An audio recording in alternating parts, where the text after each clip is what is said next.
All right, thanks for coming out, everyone. So we're starting about 15 minutes late because I guess they wanted to give people a chance to come down from the food or something, but this will run at least an hour, so just settle in and enjoy the pretty scenery. So the talk is about mostly the genus Psilocybe and their relatives. We'll cover psychotropic groups of mushrooms, overview of the genus Psilocybe, some about the biology, a little bit about the taxonomy of the group. It's a little bit confusing. We'll show some pictures of some lookalikes and relatives. A little bit about the history of the discovery of magic mushrooms. I won't get into a lot of the way back history because Paul Kroger's giving a talk on that topic. Get into some of the chemistry of how the drug in the mushrooms works.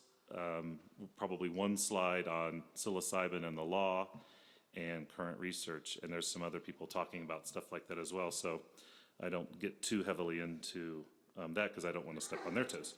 And also we'll cover a little bit about the experience of magic mushrooms. This festival has a history of being pretty much the exclusive place where people talk about experiences and about the effects of the drugs and things like that. So a show of hands, is there anyone here who's never eaten magic mushrooms and are willing to admit it? So if you're curious about it, this is a place where stuff like that is discussed and tried for the first time, so I'm sure you can find someone that can give you some information and advice on that. So if you are experienced with magic mushrooms, and in fact, if you are currently dosed, you're in for a real treat because there'll be some real eye candy for you here. If you've never done them, though, we can have sort of a simulated. You'll notice some of the slides have things going on that will simulate the effect. So if you were to dose yourself right now, in about 30 minutes to 45 minutes, things should start really rocking in the show. So at time 0 is when you're getting started. So I like this anonymous quote. I've seen it a number of times in books talking about magic mushrooms and how pot and alcohol and other drugs sort of change how you feel, and magic mushrooms change how you think. And from my own personal experience, which all began with my first real experience here at Telluride, I can tell you that it's definitely true. Okay, some factoids about the genus Psilocybe and related little brown type mushrooms that look a lot like them and in many cases are hard to distinguish from them. The genus Psilocybe is now made up of 2 genera, or has been broken into 2 genera, Psilocybe and the genus Diconica. Basically, there was a bunch of confusion amongst scientists that work on these sorts of things and really get into sitting up late at night discussing names and fighting over stuff like that. I'm not one of those type of people. But they decided to split the genus up into Psilocybe if it's active and has active psilocybin or psilocin compounds, and Diconica for all those species that are very close relatives but don't have the exact same physiology. They don't have the active ingredients, which is sort of extra puzzling because the very first species of Psilocybe, the type species, Psilocybe montana, and I'll show a picture later on, is not active, so they had to actually take the name away from a type species, which is almost never done in science, and so Psilocybe montana became Diconica montana. It's a really big group, very successful evolutionarily. They're all over the planet in lots of different habitats, over 400 species known in these 2 groups. For the most part, they're what we call in the mushroom world as LBMs, or little brown mushrooms, again, because they're very hard to distinguish. They're small, don't have many features. They're all kind of drab brown or buff colors and kind of a dark spore print. I point this out because a lot of people are constantly out looking for wild, active mushrooms and bringing stuff to me. Is this, magic mushroom? And, unless you really know where to look, you're almost always wasting your time. On the West Coast and in the Pacific Northwest, there's a lot of species that occur right out in the open, are easy to know, and people pick them all the time, purposefully. On the Gulf Coast, there's a few that are easy to find as well. Across the rest of North America, there are active species, but you're much more likely to find things that look like them that are not active, maybe look like them, and are actually toxic than you are to find active species. So if you know a source that you can buy them from where people are growing them, that's a way better bet than you going out into the woods or pastures looking for them, because there's a lot of things that look like magic mushrooms, and I'll show you a bunch of pictures. Couple features when you're looking at them. If you see the picture there on the right, the cap looks hydrophanous. It has sort of a water-soaked appearance, and that's because the way the mushroom sort of ages, the pileopellis, or the skin of the mushroom, sort of becomes thinner and thinner and almost totally transparent, so you can see the tissue below it. So it looks like it's been hit by frost or something and gets this water-soaked look. If you think about tomato plants or something in your garden, when they get hit by frost, the cells get burst and the leaves get water-soaked and have an appearance like that. In the fungal world, it's known as hydrophanous. Stem can be with or without a ring. Most people know magic mushrooms grow on dung. This is almost entirely false. Most of them are wood rotters and cellulose rotters, so they occur on rotting wood, thatch in lawns, and places like that. There's very few species that occur on dung or in pastures, believe it or not, even though that's sort of the common belief. And the Liberty cap, which is the mushroom that I showed previously, real pretty, neat-looking little brown mushroom with kind of a bent cap, gets its name from this actual revolutionary symbol that's been used all around the world during different points in time, including in the U.S. So this symbol of a Liberty cap is on certain U.S. government buildings, for example, which I find very ironic that the Liberty cap is a symbol of freedom, and the government recognizes this, but only so far. Okay, some other factoids about psilocybe. Spore print is purple-black to very, very dark brown. You can see some images there of the spore print. If you're looking for any sorts of mushrooms, edibles, or what have you, you hear people talking about spore print a lot. This is one of the really good characters. You go out picking mushrooms that you think are a bluet, as someone brought in to me yesterday in the parking lot. And someone, ironically, right next to them did have actual bluets. And bluets have a white spore print, this other purple mushroom that looked just like the bluets, exactly like it, except for the fact that it has a rust brown spore print. So spore print is really important when looking for any kind of wild mushrooms, and is a really good character to prove what you think you found. Saprobic, or rotters of woody debris, mulch, wood chips, I mentioned this. You can find them on lawns and pastures, and what they're doing there is rotting the cellulosic material. And there are a few that are saprobes on dung of grazing mammals, including some really interesting ones in Southeast Asia on elephant dung, and in Africa on different dungs of animals. They're kind of neat. So here's a few myths about them. Well, one is the dung thing, because the vast majority don't occur on dung. But a number of, most people would think that all psilocybes are active, and as I mentioned, very few are actually psychotropic. The vast majority don't have these compounds. And people look for blue staining mushrooms as a sign of activity, and that's a pretty good indicator, but not always. There's blue staining, there's non-blue staining psilocybes that are quite active, and they just don't show that blue stain. And likewise, I'll show you pictures of all sorts of different mushrooms that do turn blue for whatever reason, but it has nothing to do with psychotropic properties. And another little statement there at the very bottom: all mushrooms when eaten raw are mostly indigestible. So even though people that I was staying with just the other night, we had a big dinner of raw porcini salad, it's not advisable to eat any wild mushrooms raw, especially in large amounts, because there's a lot of fiber there that's indigestible, and it could give you gastric upset. A lot of different mushrooms eaten in a very small amount raw can be perfectly fine and not a big deal. Okay, so in your experience now, we're about 15 minutes in. You're probably not feeling anything, but you're waiting for it to kick in. So just sit tight. It'll happen. Don't take another dose. This happens a lot with people. Well, it's been 20 minutes. I'll take another dose. So after mentioning some of the factoids, I'll now show you some psychedelic mushrooms that may or may not be related to psilocybes, and also show you some mushrooms that are not psychedelic, but to be cautious of if you are out trying to find wild psychedelic mushrooms. And hopefully this will keep some of you from killing yourselves, because in our mycophile mushroom-loving community, it's the most embarrassing thing that can happen to you is, if you eat mushrooms and kill yourself. So don't let that happen to you. So how to spot magic mushrooms. Here's some magic mushrooms pictured. Notice the buff to tan color, very dark spores. It's not showing it on this mushroom yet because they're not totally mature and the spores aren't dropping, so don't let that fool you. Ring on the stem. but they don't always have a ring, so that's not necessarily the best indicator.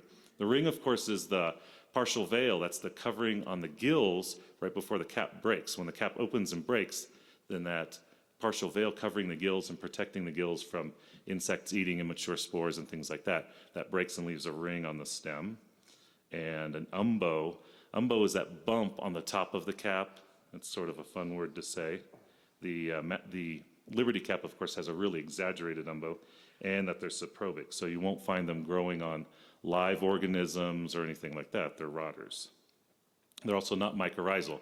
So when you go out looking for king boletes, for example, or chanterelles, you don't go looking in the woods on the soil for mushrooms to occur. You go looking for the trees. Those mushrooms don't grow from soil or rot stuff. They grow from the roots of trees. They're just like lichens. Mycologists say lichens are fungi that figured out how to farm plants, and mycorrhizal fungi are the same thing. So king boletes are farming those trees that they're living with. So they're not growing from soil. They're actually growing from the roots of trees. Magic mushrooms, that's not the case. They grow from rotting stuff, and therefore they can be cultivated. You can't cultivate chanterelles or boletes indoors. Okay, so the other really interesting thing evolutionarily about psilocybe and their ilk is the magic compounds in them are not necessarily special just to this group of mushrooms. They've evolved more than once in the history of the evolution of fungi. Why that is, nobody knows. No one really even knows why they're in the mushroom. These are alkaloid compounds, which are quite bitter and can be insecticidal sometimes or poisonous to some organisms. So a number of organisms have evolved all kinds of alkaloids like caffeine, nicotine, stuff like that, which are very potent insecticidal compounds. These don't really seem to be doing that, and therefore no one really knows why the organisms have these, and I'm sure we could speculate. But in any case, you see on the list there, Conocybe, Inocybe, Paniolus, Pluteus, a bunch of mushrooms that are really not very closely related. So this suggests then that these compounds have evolved numerous times in the history of mushroom evolution, which is pretty neat to think. This specific molecule has happened more than once. I show this slide a lot at pretty much every lecture I give on edibles, poisonous, curious, whatever kinds of mushrooms I'm asked to give a talk on, just because it points out something really interesting. If you go into the woods and you're a first-time mushroomer, or you're looking for magic mushrooms, or whatever you're doing in the woods looking for mushrooms, the chances of you finding choice edible mushrooms or deadly poisonous mushrooms or whatever is really low. A lot of people are afraid to go foraging because they're going to get poisoned. And of course, it does happen every single year. Lots of people get poisoned from mushrooms, and in fact, most years people die in the US from eating poisonous mushrooms. But when you think about all the millions of people that know nothing about mushrooms, decide one weekend they're going to go out and eat wild mushrooms and pick everything they find and shove it into their mouth, they may get sick, but that's maybe the worst thing that happens. The other thing that usually happens is that's the last time they go foraging because they didn't find anything that was good. In all of the mushroom kingdom, if you went out and picked every mushroom in the hills around here and brought them all in, as people seem to be doing right now, you'll have in your basket maybe a choice edible, maybe a poisonous one, but mostly what you have are things that are edible or barely so and not really palatable. Likewise, you're very unlikely to find on accident a psychedelic mushroom that's psychotropic. Even if you're picking all the little brown things that kind of look like psilocybes, there's all kinds of mushrooms, and a lot of them don't even have a name yet, just because it's so hard to know them from another, even amongst scientists. Anyways, what this slide shows, there's a lot of mushrooms out there. Without very much education, your chances of finding good edibles, psychedelics, toxics, whatever, is really low. You'll get a whole bunch of stuff that's somewhere in between. Okay, so now I'll show you a few psychedelic and not so psychedelic mushrooms. They're all totally far out, but they're not necessarily psychedelic. So this first one. This picture was actually taken here in town several years ago by me. This is Stropharia ambigua, and another one is Stropharia hornmanii. To me, they look a lot like psilocybes, especially Psilocybe cubensis, and they are fairly closely related to psilocybes. Real pretty mushrooms. They get quite large. They're wood rotters, so you'll see them on stumps and in rotting debris. Have those real dark gills. You can see they're going to have kind of a purple-black spore print, which is similar to psilocybes. But otherwise, they're not active, of course. Here's another Stropharia. This is a really cool one. This occurs up in the far north, and this picture came from Newfoundland. I've forayed there a couple times. This mushroom grows only on dung of moose. So moose is the species Alcis alcis, and this stropharia is known as Stropharia alcis. So kind of a curious little habit. And again, looks a lot like a psilocybe to me, but it's not active. Paniolus, there are active Paniolus species, and this is Paniolus retirugus. These can be found all sorts of places in dung and in lawns, very common. Here's a great big mushroom that certainly is psychotropic, but not in the same way that magic mushrooms like psilocybe are. This is Gymnopolis junoneus. Older books will call it Gymnopolis spectabilis, the big laughing gem. This is one of my favorite mushrooms to collect on forays just because it's really dramatic and beautiful, really large. Depending on if you collect it in the east or the west of the Rockies, the east, it can be psychedelic in that it involves sort of a long euphoria and a lot of laughter. People in Asia and especially Japan used to eat this all the time for these sort of euphoric properties of the mushroom. A couple other things to note about it is somewhat toxic, but not really dangerously so it can involve gastric upset, but it's extremely bitter. It's possibly the most bitter substance you can put in your mouth. If you took a fistful of no-dosed caffeine tablets and put them in your mouth and bit on them rather than swallow them, you'll get the same effect. It's incredibly bitter. But on the other hand, besides being real pretty to look at, has the most wonderful smell of bitter almond or kind of maraschino cherries. It's really cool and has a rust brown spore print. It's related to foliotas and things like that. And hopefully people will find something like this on the foray. If you're looking for big laughing gems to eat, and people look all the time because they're really common, be careful because there's things that look like the psychotropic big laughing gem that can get you into serious trouble. This is a very common little brown mushroom on rotting wood, especially very, very well rotten wood that's falling apart and it can even be kind of buried in the soil. This is the deadly Galerina, Galerina marginalis. Older books will call it Galerina autumnalis. Autumnalis kind of makes you think it only occurs in autumn time of the year, which is true, but you can find this mushroom any time of the year, including middle of winter. It gets the name marginalis because you see on the margin of the cap, it's striped, has those little lines, and that's because the skin of the mushroom, the polypellus, is really thin, so you can see the point of attachment on the gill through the top of the cap, and that's why it's striate like that. Another rust brown mushroom. People have been finding lots of Cortinarius and some other rust brown spored mushrooms, and I advise people that are not really experienced, don't eat them because a lot of them are toxic, and this is certainly the case. Pound for pound, this is probably the deadliest mushroom in North America, and it's super common. Has the same toxins as Amanitas, as deadly Amanitas. Thing is, it's a lot smaller. It's just maybe about an inch in size or so. So you don't hear of a lot of people dying from it, but it certainly has happened. It's quite a dangerous mushroom, Galerina. And there's lots of Galerinas out there, and they're all but indistinguishable from one another. Here's a photo I took in the middle of winter in Chicago. Galerinas were out, and you might think, well, what's the big deal? Well, the big deal was we were looking for other mushrooms under, other fungi, not mushrooms, but fungi, under bark of trees, and this was underneath snow. We were scraping the snow away to get to the wood, and here they were underneath all this snow. So once we got all the snow brushed away, we could take a nice little picture. But they can kind of sort of come back to life once it starts warming up, and they'll persist on wood for long, long periods of time. Neat mushroom. Here's a Canosabe smithii, named for Alexander H. Smith, one of the most famous mycologists in North America. It is active, and it's a Canosabe. You can see down near the bottom of the stems of these guys are kind of blue staining. They occur on lawns. It's a pretty common mushroom. They're really small, but the trouble is there's a lot of other things that look like these on lawns. So if you listen to Gary Linkoff's lectures here at Telluride year after year, he usually sort of harps on this is sort of a special place where we mushroomers can come together and talk about magic mushrooms, which is strictly verboten in most of the mycological societies around North America, and at NAMA forays. NAMA is the big sort of national umbrella group for all the mycological societies. And if psychedelic mushrooms are found at NAMA forays, you know, you'd think people would be excited to see them just like all of the other mushrooms, but they're usually quickly whisked away and hidden and maybe put with the scientific specimens, but no one's ever allowed to see them or talk about them, and it's really sort of a strange behavior. But people are interested, even though the leaders don't want people to talk about them. So if something is found, as was the case at the foray a couple years ago at Paul Smith's College, people were in the lecture room listening to a very academic lecture about whatever the topic was, and someone burst in the door and said, "Hey, there's magic mushrooms on the lawn outside."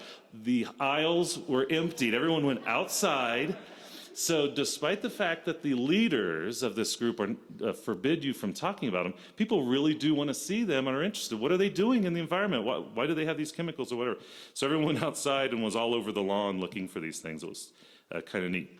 In looking for them, you have to be careful because that Conocobe has some relatives that are dangerously poisonous and for all intents and purposes look just like them. Here's a Conocobe phalaris. It's very common on the West Coast and the Pacific Northwest. And Pacific Northwest is sort of ground zero where you find a lot of active mushrooms right out in the open and easy to find. So people can get into trouble by picking and eating these things, mistaking them for psychedelic Conocobes. Okay, so we're about 30 minutes into your dosing experience. You might be feeling a little anxiety now, a little nervous. You know, why did I do this? Was this the right thing? I was told by my spouse, by my physician, it's evil. So probably you're not feeling too much yet other than maybe a little bit of anxiety. But you might notice that around my head, maybe there's sort of a halo or an aura. Maybe some of the things on the screen that are brightly colored might start having a halo now. For some of you, it's probably not happening. But if you are dosed, the effects might be starting to kick in. Here's a real common mica cap, Coprinus or Coprinellus, it's now called Mycopsychedelia. Super common mushroom, especially in the spring of the year, in big clusters around stumps all across North America. You've probably seen them. Geez, I get pictures sent to me all the time. People say, "Is this a magic mushroom? It's brown, and it's small, and the gills turn dark." But I tell them, no, it's just one of the inky caps, and it is edible, but I don't know why you would bother, but it's certainly not psychedelic.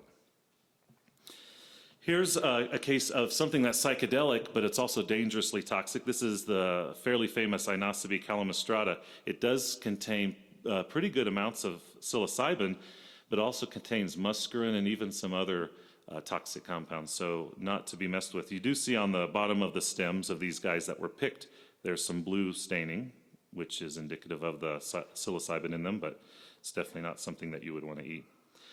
Interestingly, some Pluteus, common wood rotters all across North America, some Pluteus, totally unrelated from psilocybe, are active and have the compound, amazingly enough. This is Pluteus salicinus. I think this photo was taken either in, I think this was in Missouri. These occur all across the country, but look at the stem, blue staining. Pluteus are one of a couple genera that have pink spores. So how to know Pluteus from a lot of other mushrooms is they occur on wood. They're usually brown or white, have pink spores. You see the gills, they're kind of blushing, kind of a salmon pink. Entelomas, and there's just a couple groups that have pink spores, so that's a good way to know Pluteus. No doubt lots of Pluteus will come into the foray and be up at the tent for you to look at. I doubt any active ones. Here's the same mushroom, the same species that was found out in California in the redwoods. And again, you can see it was handled and scratched there a little, and you can see the blue staining reaction. So kind of neat.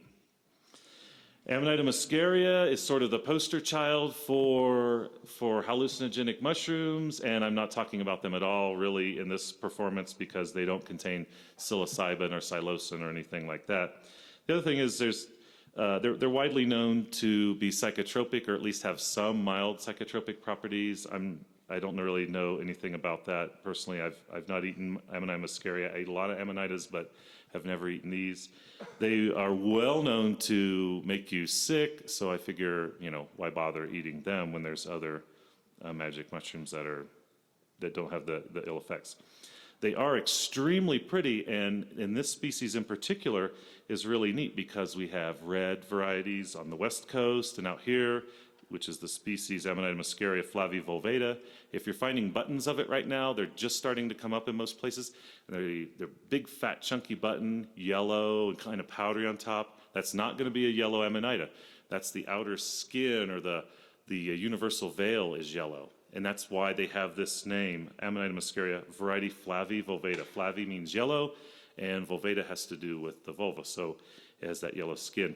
Once it matures and elongates and the cap opens, the cap will be red on those with the white patches, but you'll still see remnants of that yellow universal veil. Take a look at the ring on this guy. That's the partial veil. It still has that yellow bit of material from the outer part of the mushroom, and likewise at the bottom of the stem where the scales are. Good indicator that this is Amanita muscaria, variety flavivulvata. Flavivulvata in some parts of North America, and especially in the Northwest, can be yellow on occasion, and also can be white on occasion. And these were thought to be different varieties, even different species at one time, but it's now known that this particular species just does that sometimes. And once in a great while, you'll see white muscarias and red muscarias in the east. If you're from out here in the west, you may not realize there are other colors of Amanita muscaria. East of the Rockies, you will almost never see a red muscaria. They're always this real pretty yellow or almost kind of orange color.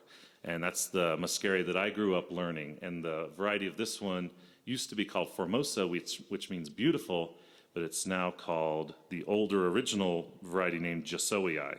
So this is the Amanita muscaria, the form that I grew up knowing, the yellow one. Okay, so there's nothing on the screen here right now. I'm just taking a break. But if you're dosed, you may see all sorts of colors, fractals. If you're lying on your back looking up at the clouds after about an hour, you might notice the clouds starting to trail off into weird fractalization and things like that. Don't be alarmed. Everything's just fine. You're going to be just fine. Let's talk briefly about some magic mushroom myths. If you go on websites, especially having to do with anything written by government officials and people like that, they will often attempt to convince you that, of course, magic mushrooms are a gateway drug to other things, and then to sin and losing your house and friends and everything. And of course, it's not true. They're not gateway drugs. They don't seem to be addictive in any sort of way. Really don't seem to be toxic either.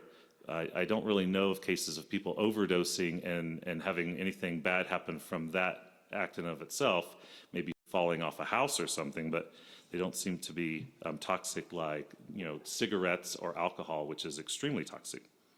Another myth is that because they have no medical use, they're classified as a Schedule I drug and right up there with heroin, which is basically the most illegal substance you can possess, and you'll do hard jail time if you get caught with them.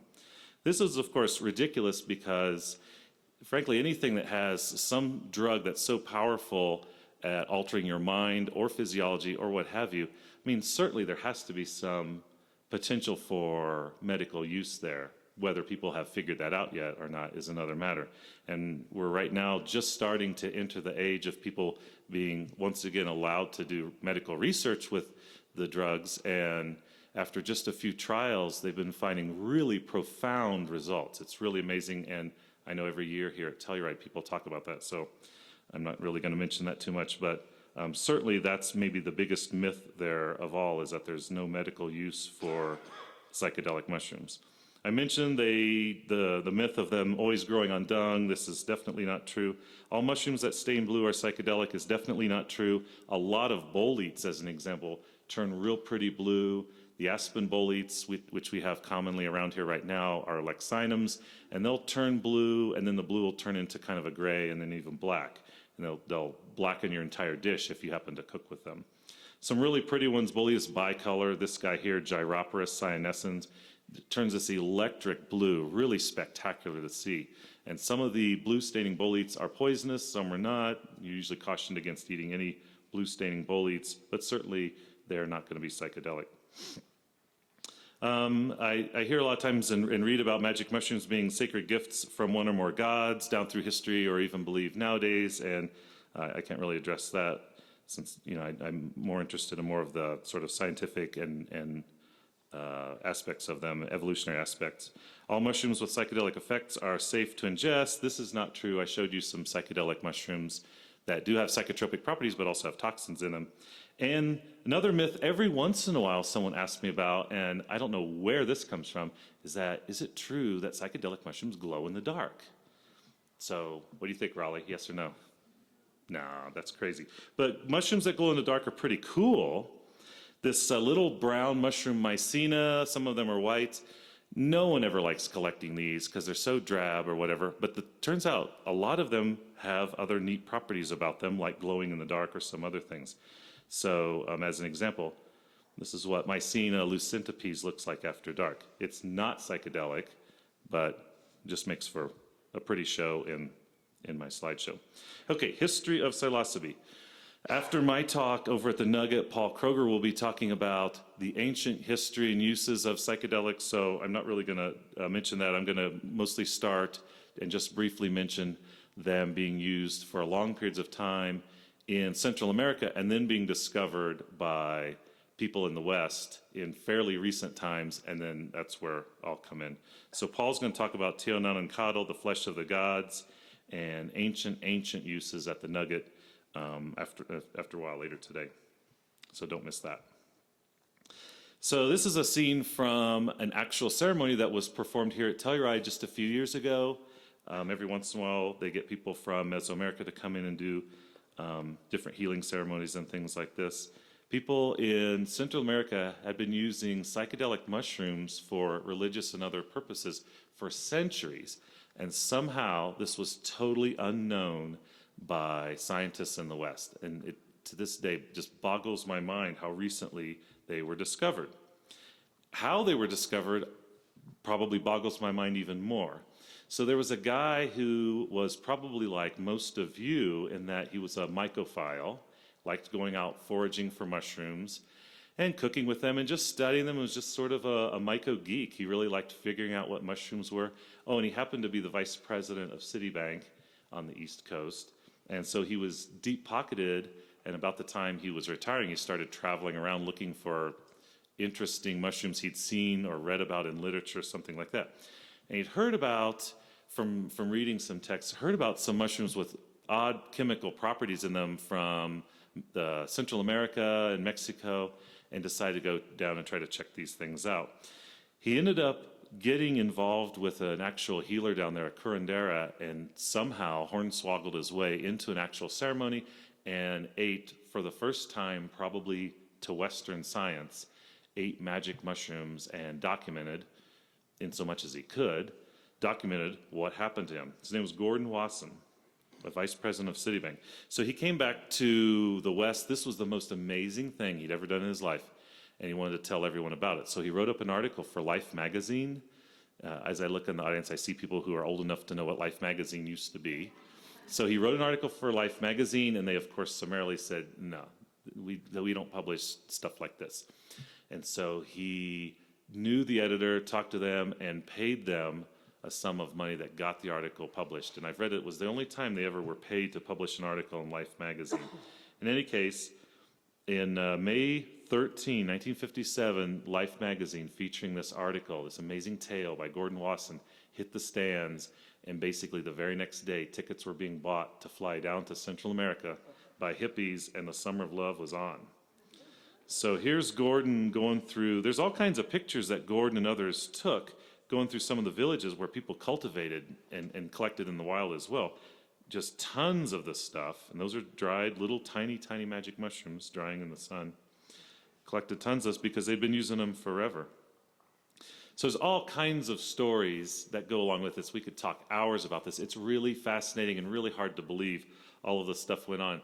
Gordon made several trips down there and had several experiences, and along the way, the U.S. government found out about this, and as hard as it is to believe, it's actually very well documented. They actually sent a spy who was working for a fake company, and he was a biochemist, to go and spy on what this drug was and to try to get some back that the government might use, I don't know, to give to soldiers or something like that. If you want to hear, amazing tales about this magic mushroom story and a few others, there's a book by Andy Letcher that came out a few years ago called Shroom, The History of the Magic Mushroom, and he's really done really good research on magic mushrooms, and especially in this story, the Wasson story, and it makes for really fantastic reading, but I mean, it would take hours to explain the whole thing. In any case, once Wasson got back and published his article in Life, it didn't take long soon after that people were starting to see images of magic mushrooms everywhere. in cave paintings and in ancient texts, and starting to think, wow, maybe some religions, maybe all religions are based on magic mushroom cults and things like that. And the guy who really started popularizing a lot of this was Terence McKenna, pictured there in the middle. Some of these really super famous guys from way back when in the history of magic mushrooms used to come here at Telluride every year, believe it or not. So here's, we'll get into some of the chemistry of how psilocybin and psilocin works. Here's a quote from mycologist at University of Miami at Oxford, Ohio, Nicholas Money. Says, mushrooms demonstrate quite convincingly that gods are figments of the hominid imagination. After ingestion, psilocybin is converted into psilocin. Psilocin is remarkably similar in chemical structure to serotonin, and when it reaches the brain, it docks with serotonin receptors, upsets the normal functioning of the neocortex, and conjures angels from air. So what all this discussion by Nick Money, he's the author of books like Mr. Bloomfield's Orchard and a number of really good mycological general audience type books on the history of mycology, history of mycologists, other wacky fungi. If you see any books by him, you'll really like him. He's a great writer. Psilocybin is the active compound in a number of these mushrooms. Psilocin is the active compound in some. Some psychedelics have both, and some also have a few other compounds like baeocystin and things like that. In any case, we really shouldn't consider psilocybin the active compound because it gets converted quite quickly in the body to psilocin, and that's the actual active ingredient that acts on the body. It seems to look a lot like serotonin, which is a very powerful chemical that's used in the mind, and because it looks so much like this compound, it fits into receptors for serotonin. You think about how does this drug work on humans? Isn't this amazing? Well, it's amazing because it just happens to look like something else that our body's been using for millions of years. And this is how a number of things work, nicotine and stuff like that. They fit into receptors for other compounds that our body makes, and that's how it gets taken into the cells and acts on the body in a sort of profound way. There's all sorts of other compounds in other mushrooms that they don't do anything to the body because there's no receptors for them. So it's probably just by chance that this thing happens to be so powerful and then causes people to go, crazy looking in the hills to find these things. So psilocin is the compound. Okay, so I'm not even going to bother checking my watch anymore because I can't even see my watch. It's somewhere on my arm, but my arm's probably about a mile long. What you're experiencing now, well into your magic mushroom trip, are also all sorts of visions, profound feelings of, really good, pleasant feelings about yourself and surroundings, profound feelings mentally, emotionally, spiritually. Lots of people I know that are not religious at all have very spiritual reaction if they ingest magic mushrooms. Feeling of unity to others and to the world. In the movie Know Your Mushrooms, which was filmed here, and probably you've all seen it, and if you haven't, you should. Art Goodtimes is interviewed, and he's talking about noetic qualities of magic mushrooms and what that means, and these really profound feelings of unity that people have when they do this with their friends, or just unity with the whole world as a result of the feeling of this compound. And just feeling very positive, feeling joy, love, peace. But another thing is that your time perception is distorted. You'll think that you've been sitting someplace for hours and days and weeks, and you look at your watch and wow, that was only 10 minutes that went by, and I had all of those thoughts. So it's another sort of interesting reaction to the compound when it's in your body. Okay, switch gears to a little bit of not just the history of psilocybin, but the history of psilocybin research.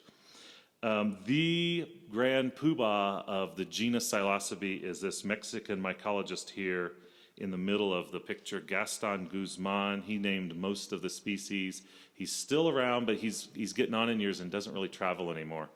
At the same time this festival goes on every year is this big mushroom festival in central Mexico, and I've never been because I'm loyal to this festival. But a really good friend of mine, Alan Rockefeller, who posts on Facebook all of the time, and Mushroom Observer, you've probably seen his stuff if you lurk on the mushroom pages on Facebook. Alan Rockefeller goes down to Mexico every year, and they're always finding all kinds of new rare species of of psilocybe. Why there's so many species down there, I don't know, but it's the hotbed. In any case, Gaston Guzman was uniquely poised to really elucidate the whole genus to the world because he, is a Mexican mycologist and quite famous. The young fellow there on the right is Michael Bugue, who has, I'll show a picture of what Michael looks like now.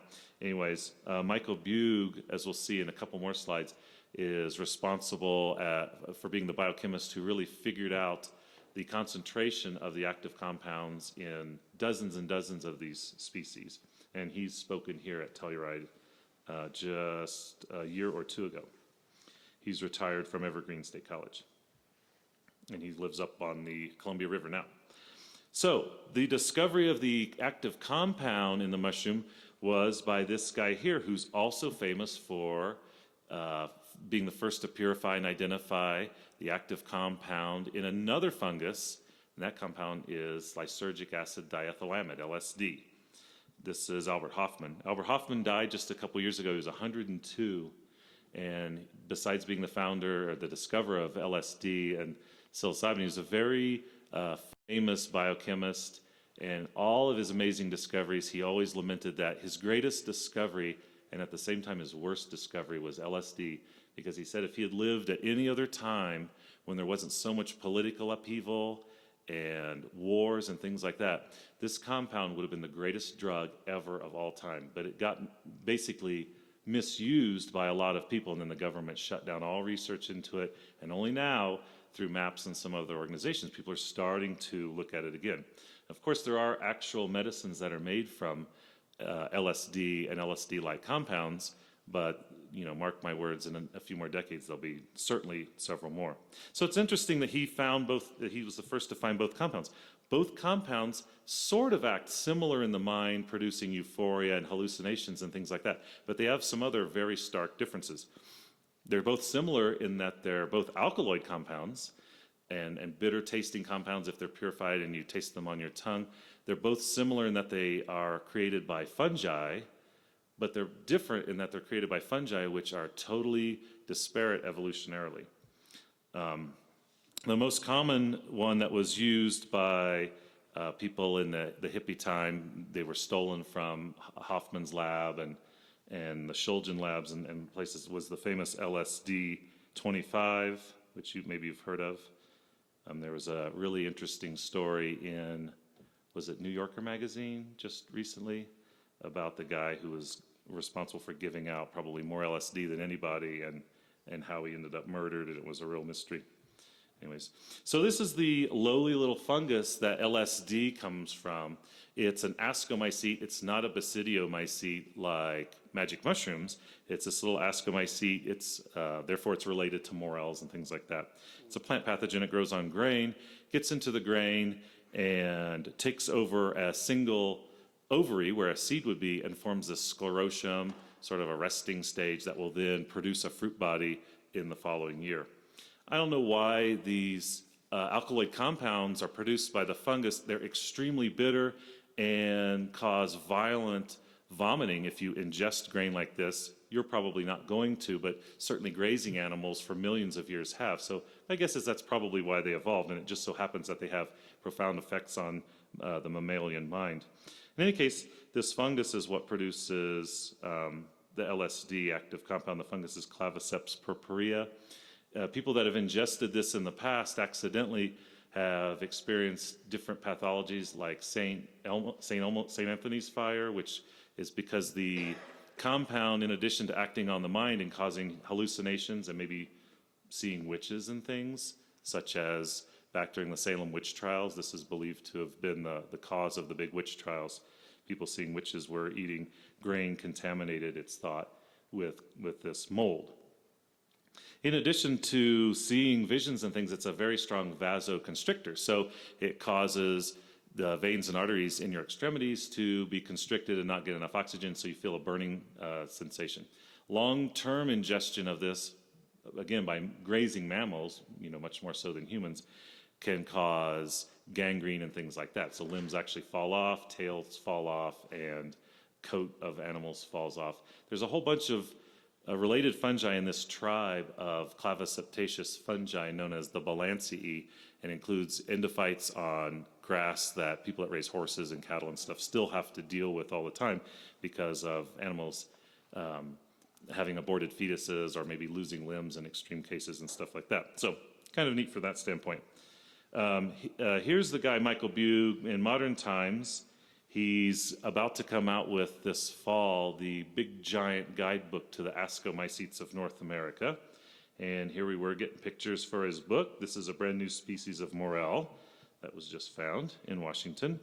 And Michael Bugh, in addition to being a great fisher of salmon and a great finder of Ascomycete mushrooms and an interesting dude, a great maker of wine and nut grower and everything, he's also very well known in the mycological community because he's the one that resolved the concentration of the active compound in all of these different magic mushrooms. And how he did this is also kind of an interesting story. So one of his grad students was Paul Stamets, who started working on, or had at least was curious about magic mushrooms. But Bugh's other students, Jeremy Bigwood and some others, were the ones that really took magic mushrooms into the fore, publishing books under aliases on how to cultivate them. These books are still used by people to this day.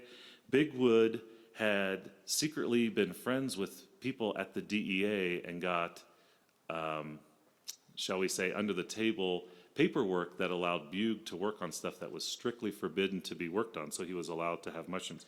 If you go to Bugh's house to this day, you're very likely to see all kinds of species of magic mushrooms growing around his house in the mulch beds.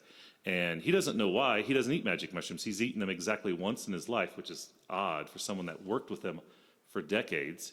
He ate them exactly once in his life, and he didn't enjoy it.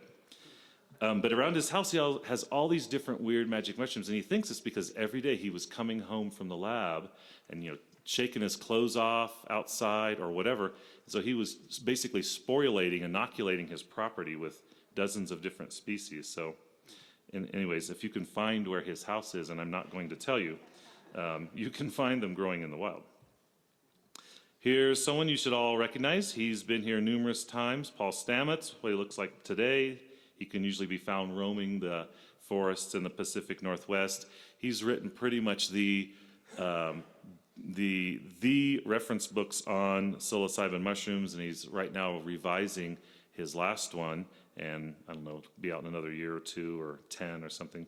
This is what he looks like now. Everyone's probably seen him here, but would you like to see what he looked like back in the day working in Mike Bugh's lab? This is an authorized photo that he's given to me, so he won't be terribly embarrassed. Dude, I don't know what he's cooking in that pot, but wow, I'm sure it's a crime.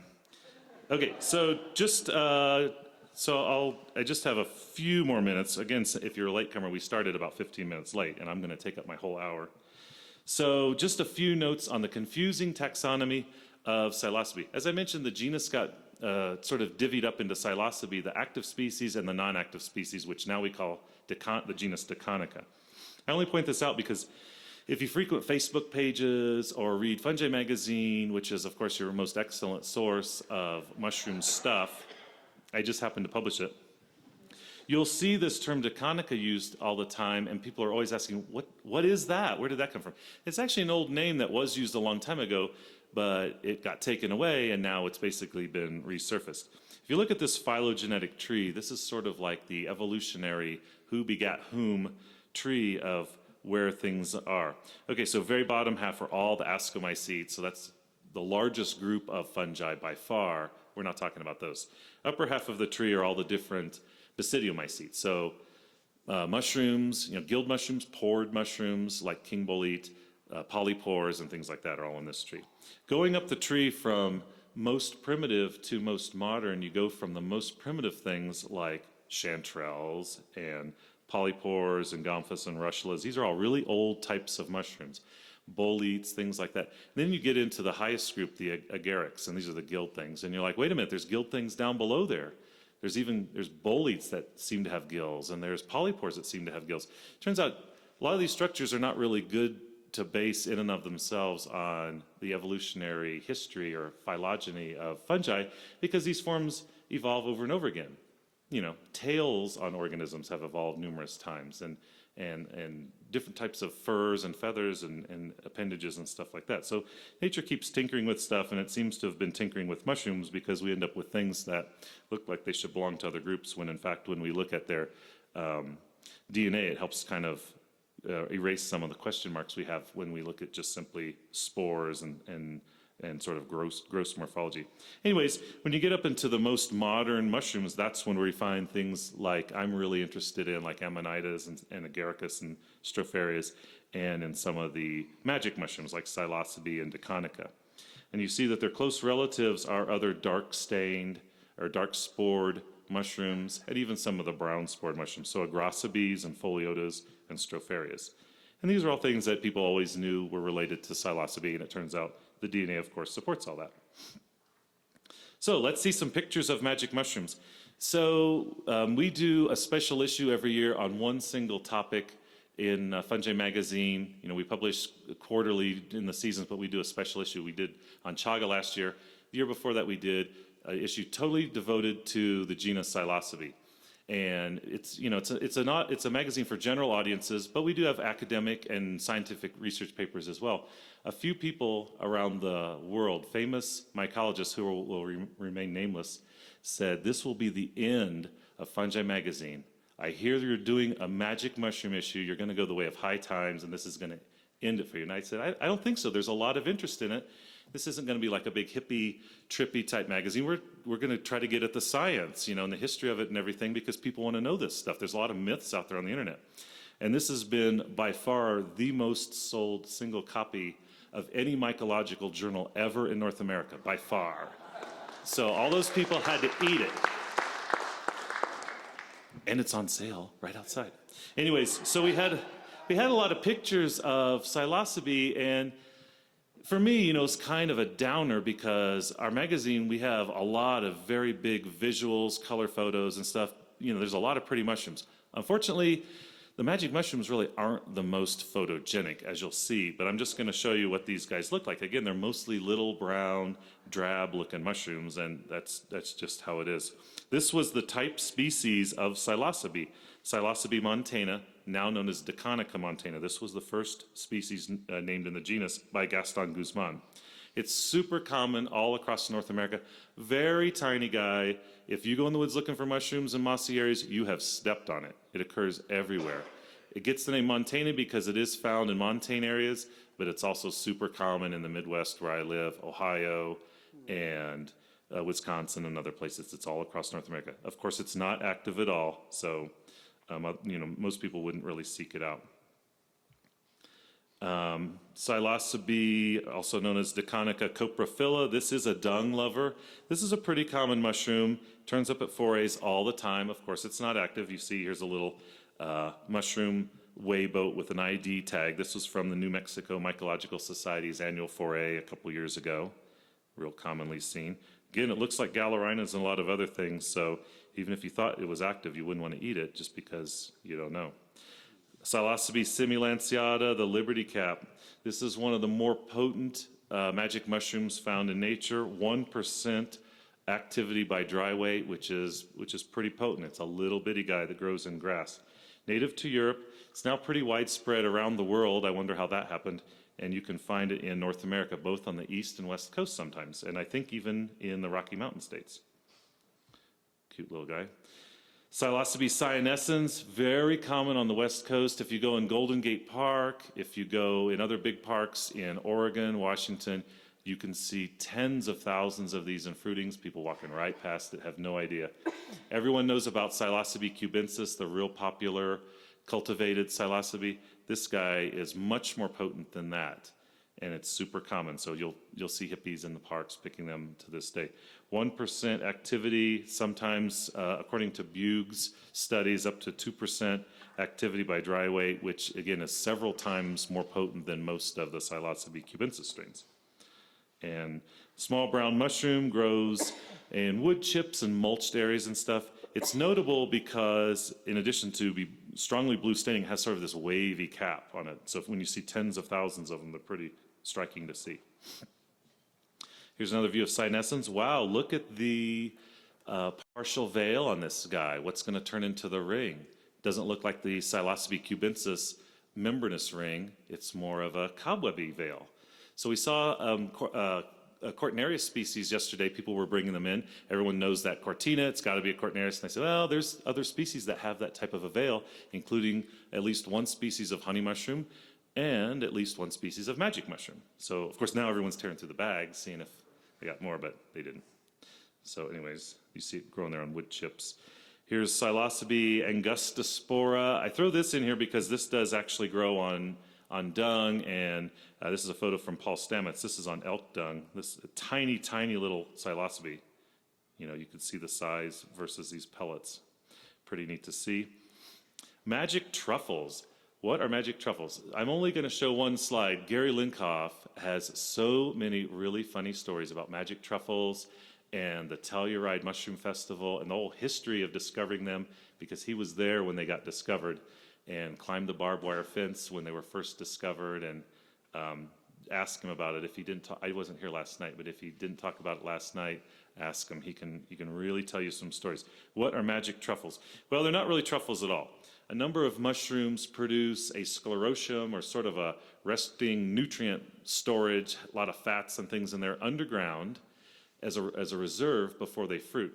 When you pick some mushrooms, like morels and things, if you could see what they're coming from, you'd say, how does this little tiny bit of mycelium, which is the rest of the fungus, produce this big fruit body? Well, the reason is because off to the side, somewhere underground, they're pumping all year long, maybe for a few seasons, nutrients into one of these big sclerotia. And that's where it's storing up all the stuff for the one big day when they're going to have their big sexual explosion and produce mushrooms.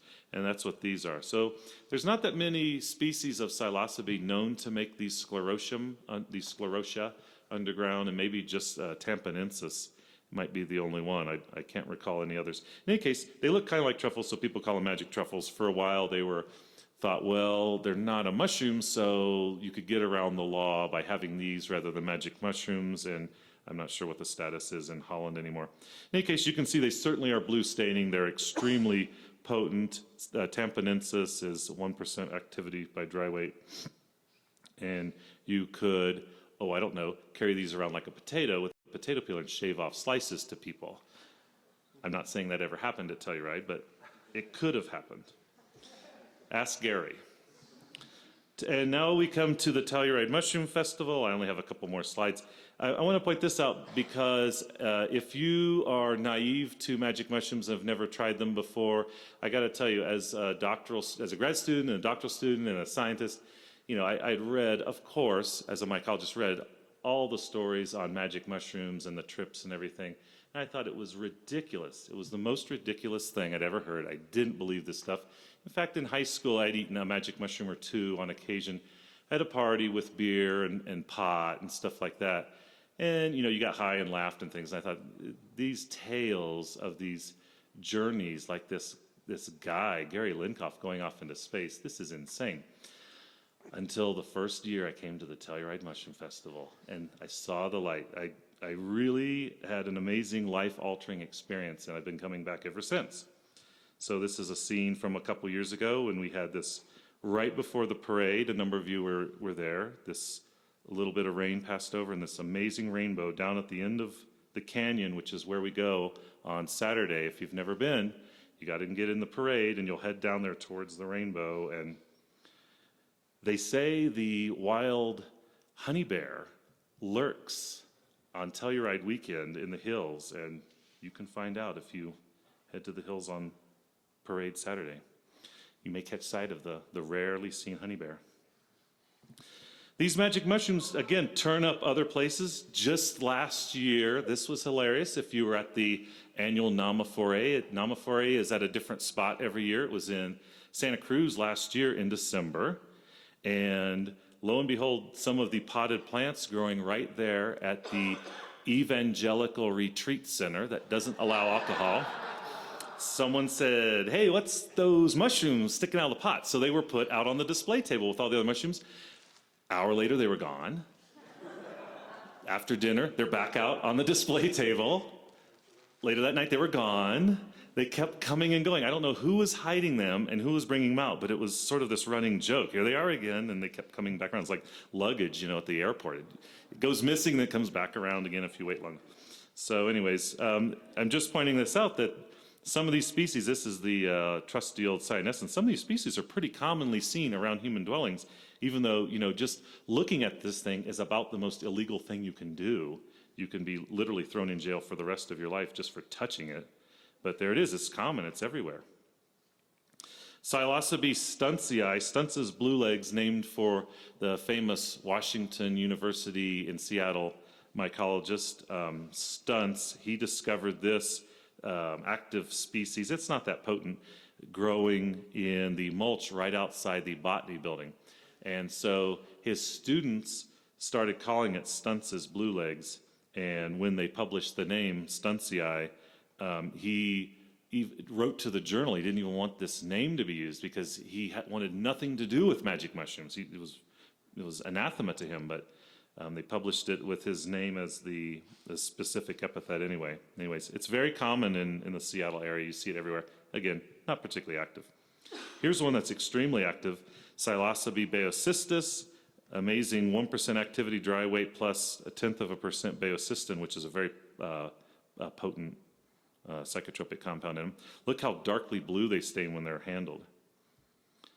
Psilocybe azurescens, this is maybe the grand champion of them all, and Paul Stamets has found these a number of times growing in the wild. No one ever seems to find them but him. These guys are extremely potent. If you've eaten Psilocybe cubensis, this thing is like 5, 8, 10 times as potent as one of those cubensis. It's extremely potent. Azurescens, because of the azure blue color, it changes very violently when it's been handled. Here's some in the wild. And these guys have so much active compound, just putting fresh ones on a napkin, taking them to a foray. Look what happened to the napkin. All of this stuff is leaching out of it. Pretty amazing. Psilocybe cyanofibrillosa, commonly seen but low activity. Here's a neat shot of this guy before and after being hit by frost. Look how blue they turn. Isn't that cool? So you don't just have to handle them or cut them. They'll turn blue in nature if they're stressed. Pretty neat. They look like they should be more potent than they are. For some reason, they have an affinity not just for wood chip mulch, but certain plants growing in them. They seem to grow a lot around rhododendrons. So gardening centers in the Pacific Northwest, hippie-looking types will be looking at the garden center, and they never seem to make a purchase. Not sure what's going on there. Psilocybe hopeii, just named a year or two ago. We had the first ever photos of this guy in Fungi magazine. Real pretty looking, a big tall psilocybe. And Psilocybe alani, just named last year. This thing used to be sort of provisionally known around the Bay Area as Cyanofriscosa because it was around San Francisco. And just last year, it got named by the aforementioned Alan Rockefeller, a friend of mine, and a couple other people, named for one of the most famous living psychedelic mycologists, last name of Allen, John Allen. And Psilocybe cubensis, of course. These are some of the more photogenic mushrooms, mostly because they look kind of kooky growing in cultivation. They're, as far as psychedelic mushrooms go, they're not that potent, and I know everyone's going to be shaking their head, oh no, he's wrong, they're very potent, but as far as psychedelics go, they're not one of the more potent ones, so why did people latch onto them? Probably because they're just so much more easily cultivated. They can be grown on all sorts of stuff by people who know nothing about sterile technique, and I mean, anyone growing them on all sorts of different grain and compost and cardboard seemingly can get a few to pop out. So if you go to the Facebook page of Magic Mycology, you'll see people gladly sharing their photos with you and NSA and the DEA and everybody else about their amazing, luck fruiting these things. So that's probably why this has become the mushroom of choice. These are not my photos. I've never actually cultivated them. I've cultivated all sorts of other mushrooms, but never these guys. Honest. So this is what they look like in cultivation. Kind of cute little guys. There's movies online you can see of them fruiting. Uh-oh. Look who's coming to dinner. Ooh, wow. How many grams is that? You'll get gout eating that many magic mushrooms. So just a couple last slides, and again, I'm not going to talk a whole lot about this stuff because most of this is covered by some other people talking here, both in the past and at this event. Current and future research on psilocybin. Scientists at the University of Zurich, UCLA, and Johns Hopkins University in the U.S. are the ones really pioneering studies on people that are suffering from depression, post-traumatic stress disorder. Cluster headaches is another big area that there's lots of promise for use of psychedelic mushrooms, so stay tuned, and no doubt there'll be more discoveries in that area. And just one word about the psychedelic mushrooms and the law. Do not get caught with them by the cops because they're extremely illegal. You could go to jail. They're considered to be addictive and of no medical use. Therefore, they're considered Schedule 1 and are basically treated as heroin or any very serious hard drug. There's some confusion about what states allow and don't allow spores because those don't contain active ingredient. So are they legal or not? And you'll just have to ask around. I don't know a whole lot about that. I know some states are starting to outlaw it. It used to be legal to trade spore prints and stuff like that and just send them through the mail. Now it's becoming illegal. If you get caught sending mushrooms through the mail, that's very legal because, first of all, you have an illegal substance. Second of all, you're sending it across state lines, so there's all sorts of different charges I think they can bring you up on. And this was the cover from our big psilocybe issue, which I was really excited about. We had all sorts of really great information. All the leading experts were only too happy to write really good articles on the chemistry, life cycle, taxonomy, law, everything. And again, we sell magazines here really cheap because we don't have to pay for postage. So if you have $5 burning a hole in your pocket and you want to learn everything about the genus, that's the issue for you.